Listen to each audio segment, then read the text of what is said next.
నేపాల్ ప్రధాని పుష్పకమల్ దహల్ ప్రచండ అవిశ్వాస తీర్మానంలో ఓడిపోయారు. 275 సీట్లు కలిగిన నేపాల్ పార్లమెంట్లో ప్రభుత్వ ఏర్పాటుకు 138 ఓట్ల మెజారిటీ అవసరం. ప్రచండ ప్రభుత్వానికి మద్దతుగా 63 మంది నిలవగా వ్యతిరేకంగా 194 ఓట్లు వచ్చాయి. మాజీ ప్రధాని కేపీ శర్మ ఓలీకి చెందిన పార్టీ మద్దతు ఉపసంహరణతో ప్రభుత్వం కూలింది. నేపాల్ ప్రధానిగా డిసెంబర్ 25, 2022లో పుష్పకమల్ దహల్ ప్రచండ బాధ్యతలు చేపట్టారు.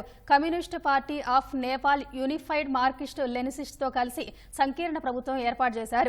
ఈ క్రమంలో ప్రచండ ఇప్పటికే 3 సార్లు అవిశ్వాసం ఎదుర్కొన్నారు. అయితే నేపాలీ కాంగ్రెస్ తో ముందస్తుగా చేసుకున్న అధికార బదలాయింపు ఒప్పందం ప్రకారం ఆయన ప్రధాని పదవి నుంచి తప్పుకోవాల్సి ఉంది. అందుకు ప్రచండ నిరాకరించడంతో అవిశ్వాసం అనివార్యమైంది. నేపాలీ కాంగ్రెస్ 89 సీట్లతో అతిపెద్ద పార్టీగా నిలవగా సిపిఎన్ యుఎంఎల్ కు 78 మంది సభ్యుల బలం ఉంది. వీరిద్దరూ కలిసి సంకీర్ణ ప్రభుత్వం ఏర్పాటు చేయనున్నారు. తదుపరి ప్రధానిగా ఓలీ బాధ్యతలు చేపట్టేందుకు నేపాలీ కాంగ్రెస్ అంగీకరించినట్టు సమాచారం. నేపాల్లో గడిచిన 16 ఏళ్లలో 13 ప్రభుత్వాలు మారాయి.